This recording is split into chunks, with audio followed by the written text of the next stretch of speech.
Read syllabus के वो कौन से ऐसे टॉपिक है जिन्हों में से सबसे ज्यादा प्रश्न आते हैं, किस टॉपिक को ज्यादा पढ़ना है और किसको कम।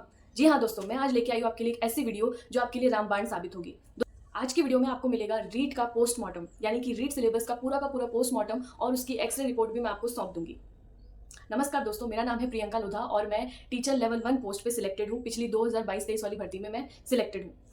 दोस्तों, आपको ऐसा वीडियो YouTube पे कहीं मिलेगा भी नहीं जो मैंने विश्लेषण करके बनाया है। चलिए दोस्तों, तो शुरू करते हैं। देखिए, टॉपिक वाइज ब्रेकडाउन करूंगी मैं। इसमें आपको स्क्रीन पर दिख रहा होगा, उससे मैं आपको समझा रही हूँ, आपको सुनना है।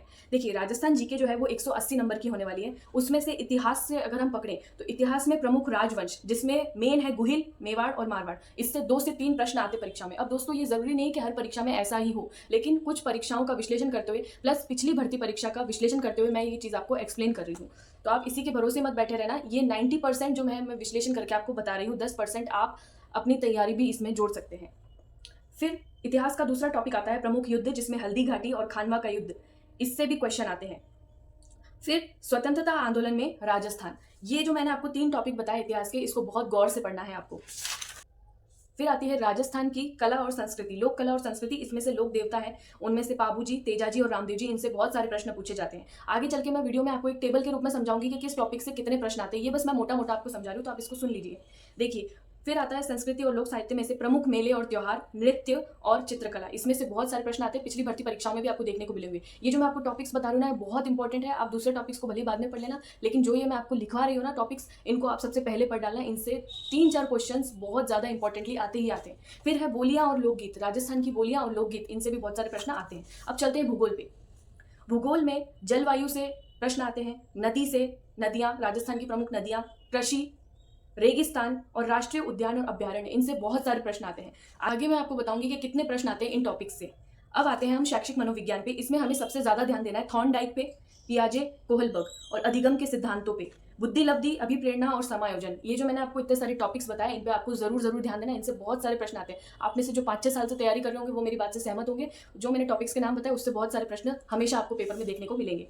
फिर आती है शिक्षण विद्या, और इसमें भी सबसे ज्यादा सामाजिक विज्ञान और गणित की पूछी जाती है। शिक्षण विद्या, ठीक है, इसमें से सबसे ज्यादा कौन सी पूछी जाती है? सामाजिक विज्ञान और गणित की पूछी जाती है।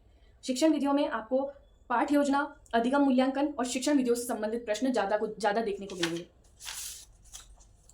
फिर आता है विद्यालय विषय। विद्यालय विषय में एसएसटी से शुरुआत करते हैं, यानी कि सामाजिक विज्ञान। सामाजिक विज्ञान में आपको इतिहास में भारतीय स्वतंत्रता संग्राम ये पढ़ना है, और ये आप एनसीईआरटी बुक्स से पढ़ सकते हैं। लेवल 1 वाले कक्षा 1 से लेकर 10वीं तक पढ़ सकते हैं विद्यालय विषय की किताबें एनसीईआरटी के लिए, और जो लेवल 2 वाले हैं वो 12th तक की किताबें एनसीईआरटी की पढ़ सकते हैं विद्यालय विषय के लिए।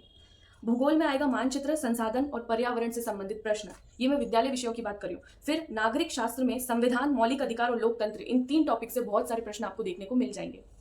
फिर आती है विज्ञान की बात। विज्ञान में जीव विज्ञान के अंतर्गत पौधों प्राणियों के अंग, भौतिकी में बल, गति, ऊर्जा, रसायन में पदार्थ के गुण, प्रयोगशाला उपकरण, ये जो मैंने आपको टॉपिक्स बताए मोस्ट इंपॉर्टेंट है, इनको आप सबसे पहले पढ़ डालना। फिर है सूचना प्रौद्योगिकी, ये नया है तो इसके लिए मैं आपको छोटा सा आइडिया देना चाहूंगी कि सूचना प्रौद्योगिकी में मुश्किल से 5 प्रश्न आते हैं, लेकिन उसमें भी आपको मोटे मोटे पढ़ने। E learning, MS word, internet basic और डिजिटल लिटरेसी, इन 5 टॉपिक से संबंधित बहुत सारे प्रश्न आएंगे। कुल 5 प्रश्न आएंगे इससे रिलेटेड। अब आपको स्क्रीन पे एक टेबल शो हो रहा होगा जो बताएगा कि कौन से टॉपिक्स का वेटेज हाई है और उस पर आपको कितना फोकस करना है। जैसे जो टॉपिक दिया हुआ है इस कॉलम में, उसको आपको पढ़ना है, और वो कैसे पढ़ना है? हाई फोकस के साथ पढ़ना है, और उसको मैंने ग्रेडिंग भी दी है। जिस टॉपिक का ग्रेडिंग आपको ए दिख रहा है, आपको उस पर ज्यादा फोकस करना है, और जिस टॉपिक पे आपको ग्रेडिंग सी दिख रहा है, उस पर आपको बहुत कम फोकस करना है और बहुत कम टाइम वेस्ट करना है उस पर। फिर आते हैं हम राजस्थान इतिहास भूगोल, इससे संबंधित भी मैं आपको टेबल दिखा रही हूँ स्क्रीन पे, उसको आप देखिए। राजस्थान इतिहास और भूगोल, इससे संबंधित रीट की भर्ती परीक्षा में और दूसरी भर्ती परीक्षाओं में आपको देखने को मिलेगा 25 से 30% प्रश्न होते हैं। खास करके अगर रीट की बात करें तो इसमें 25 से 30% प्रश्न राजस्थान इतिहास और भूगोल से आते हैं। फिर राजस्थान की संस्कृति और कला से 15 से 20% प्रश्न आते हैं। शैक्षिक मनोविज्ञान और शिक्षण विधियों से 15% प्रश्न आते हैं। विद्यालय विषय का ज्ञान 30% प्रश्न आते हैं। सूचना प्रौद्योगिकी 5% प्रश्न आते हैं, यानी कि टोटल 5।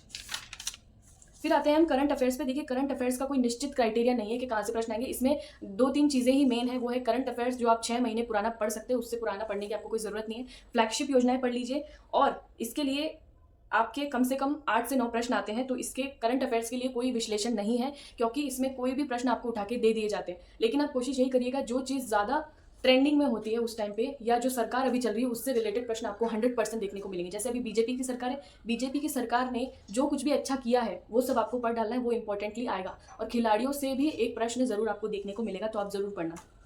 फिर है आरटीई एक्ट। आरटीई एक्ट में आरटीई अधिनियम 2009 के प्रावधान से आपको 4 से 5 प्रश्न देखने को मिलेंगे। अब ये मैं आपको टेबल दिखा रही हूँ, इससे रिलेटेड आपको देखना है। जो आपको स्क्रीन पे टेबल शो हो रहा है वो ये बताएगा कि किस टॉपिक में से कितने प्रश्न आ रहे हैं। अब तक मैंने आपको मोटे मोटे टॉपिक बताए थे कि इस टॉपिक से प्रश्न आते हैं, लेकिन अब मैं आपको क्लियर कर रही हूँ कि इस टॉपिक से लगभग कितने प्रश्न आते हैं। तो आप स्क्रीन पे टेबल देख सकते हैं। आरटीई अधिनियम 2009 के प्रावधान, इससे लगभग 4 से 5 प्रश्न आते हैं। राजस्थान में आरटीई का कार्यान्वयन, इससे 3 से 4 प्रश्न आते हैं। फिर आरटीई से संबंधित नियम और विनियम जितने भी हैं उससे 2 या 3 या प्रश्न आते हैं। फिर हम बात करते हैं शैक्षिक परिदृश्य की। इसमें विद्यालय विकास योजना और प्रबंधन, इससे 3 से 4 प्रश्न आते हैं, इसको भी आपको हल्के में नहीं लेना है। और विद्यालय स्तर की समितियां, एसएमसी, एसडीएमसी, इसके बारे में आपको जरूर पढ़ना है और इसकी भूमिकाएं, इससे 2 या 3 प्रश्न आते हैं। शिक्षक की भूमिका और उत्तरदायित्व क्या क्या है, इससे रिलेटेड आपको 2 या 3 क्वेश्चन देखने को मिलेगा। और अभिभावक शिक्षक सहयोग, इससे आपको 1 या 2 प्रश्न देखने को मिलेंगे। फिर आती है शिक्षण विधियां। शिक्षण विधियों में शिक्षण के सिद्धांत और विधियां, 4 से 5 प्रश्न आपको इसमें देखने को मिलेंगे। फिर पाठ योजना और मूल्यांकन तकनीकी, इससे आपको 3 से 4 प्रश्न देखने को मिलेंगे। सह शिक्षा और समावेशी शिक्षा इंपॉर्टेंट है, ये 2 से 3 क्वेश्चन देखने को मिलेंगे आपको। शिक्षण सहायक सामग्री, शिक्षण सहायक सामग्री और संसाधन, इससे आपको 2 से 3 प्रश्न देखने को मिलेंगे। और कक्षा प्रबंधन अनुशासन, इससे रिलेटेड आपको 1 या 2 क्वेश्चन देखने को मिलेगा। अब आते हैं सूचना तकनीकी। सूचना तकनीकी में किस टॉपिक से रिलेटेड कितने क्वेश्चन आते हैं। देखिए, कंप्यूटर का मूलभूत ज्ञान, आप पिछले वाले पेपर में भी देखेंगे 2022-23 वाली भर्ती में, उसमें कंप्यूटर का मूलभूत ज्ञान पूछा है, उसमें 3 से 4 क्वेश्चन आए थे। इंटरनेट और ईमेल का उपयोग, इससे आपको 2 से 3 क्वेश्चन देखने को मिलेंगे पेपर में। शिक्षा में सूचना तकनीकी का उपयोग, इससे रिलेटेड आपको 2 से 3 क्वेश्चन देखने को मिलेंगे। फिर साइबर सुरक्षा और डेटा गोपनीयता, इससे रिलेटेड आपको 1 या 2 क्वेश्चन देखने को मिलेगा। अब आते हैं हम शैक्षिक मनोविज्ञान में। शैक्षिक मनोविज्ञान में आपको किस टॉपिक पे कितना फोकस करना है वो देखिए। बाल विकास के सिद्धांत, इससे रिलेटेड 4 से 5 क्वेश्चन आते हैं। अधिगम के सिद्धांत और प्रकार, इनसे रिलेटेड 3 से 4 क्वेश्चन। अभिप्रेरणा व्यक्तित्व विकास, 2 से 3 क्वेश्चन आते हैं। बुद्धि और माप, इससे रिलेटेड 2 या 3 क्वेश्चन आते हैं। विशेष आवश्यकता वाले बच्चों की शिक्षा, इससे रिलेटेड 1 या 2 क्वेश्चन आते हैं। अब हम बात करते हैं राजस्थान जीके की, जो हमारे लिए मोस्ट इंपॉर्टेंट है क्योंकि इसका वेटेज बहुत ज्यादा है। हम शुरुआत करते हैं कला संस्कृति से। राजस्थानी कला संस्कृति में लोक नृत्य, संगीत और नाटक, इससे 4 से 5 प्रश्न आते हैं। लोक देवता, धार्मिक स्थल, इससे रिलेटेड 3 से 4 प्रश्न आते हैं।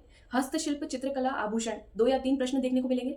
मेले और त्योहार, इनसे 2 से 3 क्वेश्चन आते हैं। जैसे पिछली भर्ती में आया था, कजली तीज का मेला कहाँ पे लगता है, ये इसका एग्जाम्पल है। 2 या 3 क्वेश्चन आपको देखने को मिलेंगे। फिर राजस्थानी भाषा और साहित्य, 2 से 3 क्वेश्चन। पिछली भर्ती में आपको याद होगा कि राजस्थानी भाषा में ये पूछा था कि वह कृति किसने लिखी है। फिर है इतिहास। इतिहास में पिछली भर्ती में कंपैरेटिवली कम क्वेश्चन देखने को मिले हैं, लेकिन ऐसा जरूरी नहीं है हर बार हो, इसलिए आप इतिहास को थोड़ा अच्छे से ही पढ़िएगा।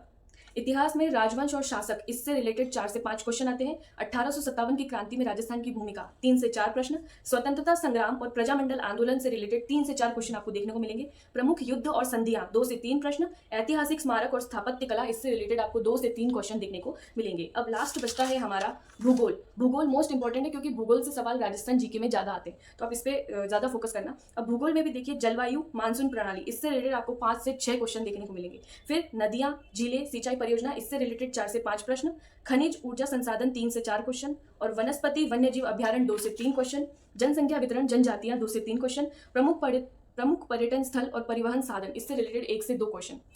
तो दोस्तों, ये था मेरे सिलेबस का पोस्टमार्टम, जो मैंने 2-3 सालों में एनालाइज किया है। और मैंने बहुत सारी वीडियोस देखी इससे रिलेटेड, और गूगल पे भी सर्च किया है, पुरानी भर्तियों के पेपर देखे हैं। हालांकि रीट का जो पेपर है वो राजस्थान जीके, उसमें लगभग पिछले साल आई थी, वो भी प्रॉपर वे में, जिसमें आईसीटी भी था, सूचना तकनीकी। तो इसका मैंने बहुत अच्छे से एनालिसिस करके आपको बताया है। अभी आपकी मर्जी, आप इसको फॉलो करते हैं या नहीं करते, लेकिन बिल्कुल इसके भरोसे भी नहीं बैठे रहना है। मैंने आपको मेन मोटे मोटे टॉपिक्स बताए जिन पे आपको ध्यान देना होगा। तो दोस्तों, ये तो था मेरा सिलेबस का पोस्टमार्टम, यानी कि पार्ट 2 एक्सरे रिपोर्ट सिलेबस की। ये था मेरा सिलेबस का एक्सरे रिपोर्ट पार्ट। तो दोस्तों, अब इसके बाद आने वाला है हमारा रीट में नोट्स कैसे बनाएं, सिलेक्शन वाले। तो आप उस वीडियो को भी जरूर देखना, क्योंकि आप में से कई लोगों के ऐसे कमेंट्स आते हैं कि दीदी हमें नोट्स बनाना नहीं आता और टाइम कम है, हम नोट्स अगर अभी बनाएंगे तो क्या वो लंबे नहीं हो जाएंगे। तो मैं आपको शॉर्ट नोट्स बनाने का तरीका भी बताऊंगी। और हाउसवाइफ का मुझे बहुत कमेंट आया था, तो हाउसवाइफ से रिलेटेड भी मैंने वीडियो बना दी है, तो आप उसको देख लीजिएगा जाके कि हाउसवाइफ को कैसे 4 घंटे में मैनेज करके अपना सिलेक्शन पक्का करना है। तो दोस्तों, आपको अगर ये वीडियो अच्छा लगता है, मेरा विश्लेषण अच्छा लगता है, तो अपने इस वीडियो को शेयर करना। और मैं आपको गाइड करने के लिए बैठी हूँ यहाँ पे। और इंग्लिश और साइकोलॉजी के लिए अगर आपको क्लासेस चाहिए, यहाँ तक कि राजस्थान जीके के लिए मैं भी प्रिपेयर करवा सकती हूँ, तो आप चाहे तो मुझे कमेंट कर सकते हैं। और जो भी आपकी क्वेरी है, जो भी आपको समस्या है, आप कमेंट में लिख दीजिए। और सब्सक्राइब कीजिए मेरे चैनल को, प्रियंकाज एजुवर्स, जहाँ पे हम रीट के वॉरियर बनाते हैं। Thanks for watching.